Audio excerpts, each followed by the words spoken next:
Did you know that just 5 minutes of your prayer is powerful enough to dismantle all the plans and the attacks the enemy planned against you?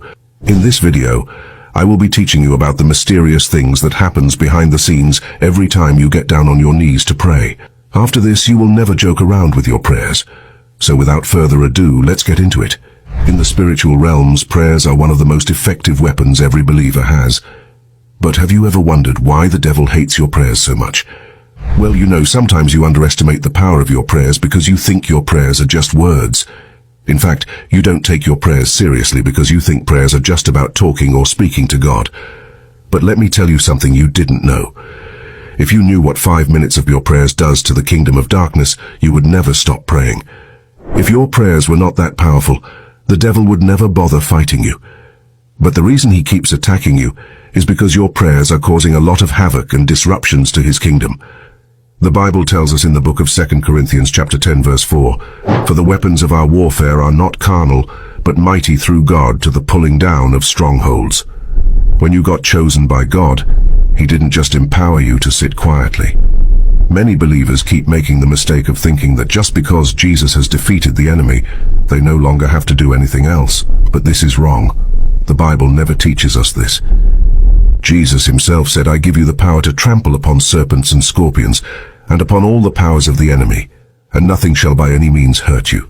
Notice that Jesus didn't just say he gives you power, but he said he gives you power to do something, to trample on the enemy. Trampling means walking upon something, which means work. When you trample on something, it means you are walking or stepping on it in a rough pattern in order to disrupt it. This means even though you've got enough power, you need to do something with that power. So being born again doesn't mean the devil will not attack you. It doesn't even mean you are exempt from facing spiritual attacks. No. Being born again simply puts you on a better platform to overcome the enemy. It gives you the authority to put the devil where he belongs. This is why Jesus said, "I give unto you power and authority to trample upon them." It is a huge mistake to fold your arms and assume that just because Christ died for you, you no longer need to pray. When it comes to spiritual warfare, there is no retreat, no surrender. You either fight or you lose. There is nobody on the surface of this earth who goes for a whole 24 hours without getting attacked by the enemy. Nobody, not even a newborn baby. If the devil is not attacking you, it means one of two things. Either you are too weak to the extent that he doesn't feel threatened by you, or you are already his slave. But as long as you are a genuine child of God, trust me, he will attack you, and this will continue right up to the very moment you take your last breath on earth. This is why he fights you day and night by causing distractions day to day to keep you from praying. Your angels are always on standby, ready waiting to go out for war. But the problem is, you are always silent. You don't talk, you don't pray, you don't do anything, you just sit there doing nothing. During your time of idleness, this is when the devil uses the opportunity to strike. So even though you have more than enough resources and power, your angels can't do anything without you praying, because a prayerless Christian is a powerless Christian. You can never be a threat to the enemy, so sometimes the devil won't bother you at all when he sees that you don't like praying. But every time you get down on your knees to pray, the kingdom of darkness trembles, because they don't know what havoc you are about to cause. You might be thinking you're just praying, but trust me, what your 5-minute prayers do to Satan and his kingdom is powerful enough to damage their work worth years of labor. But the problem is that they don't want you to know about this. They try to give you the impression that your prayers aren't effective, when in reality it's causing a lot of havoc. The devil is very proud, and despite the fact that your prayers are hurting him severely, he's too proud to admit it. Sometimes you might be praying for long, and it looks as though nothing is happening. I mean, think about it. When you kneel down to talk to God, the devil immediately knows he's in trouble. But the biggest problem is that you don't even know it. Let me give you a very practical example of how powerful your prayers can be. Let's say you live in a neighborhood where there are a lot of evil activities that go on. As long as you keep on praying, there are certain levels of evil that will never happen in that community. You might not know this, but that's the truth. Your presence and prayers alone in that area will dilute the power and forces of the enemy.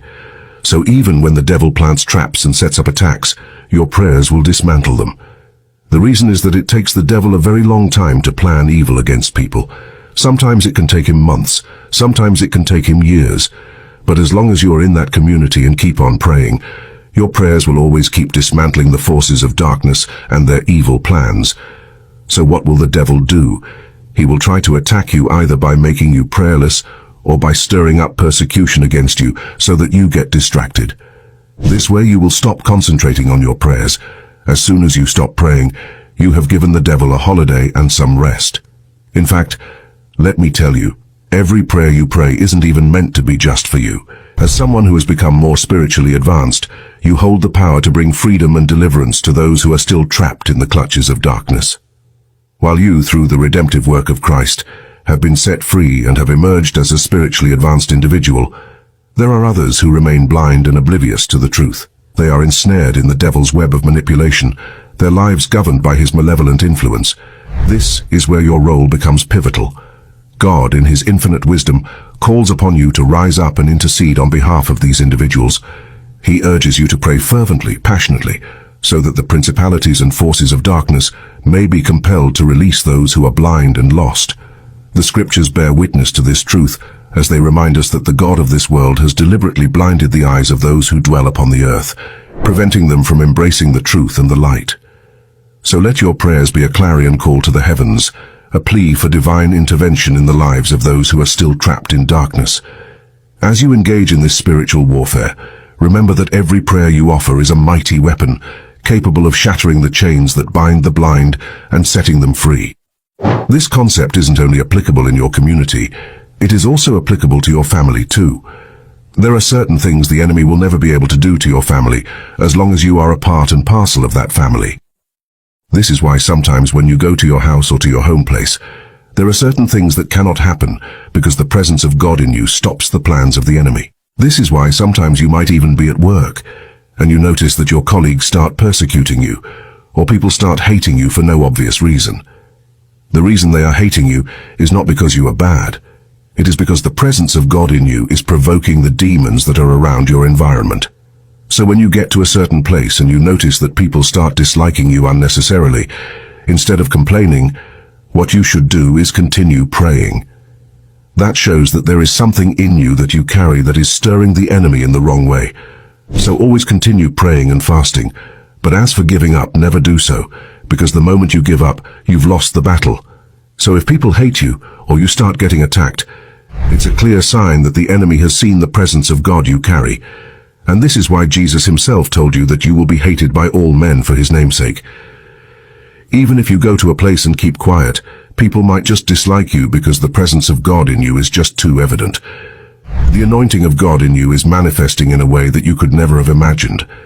God might be using you as a gatekeeper for your family or community to set others free even without their knowledge. Your prayers are so powerful to the extent that it's making the devil insecure. So if you keep experiencing trials and tribulations from the enemy, don't give up. It only shows you are doing something for the kingdom. So there you have it. Thank you for watching. If you love our video, please feel free to subscribe to our YouTube channel.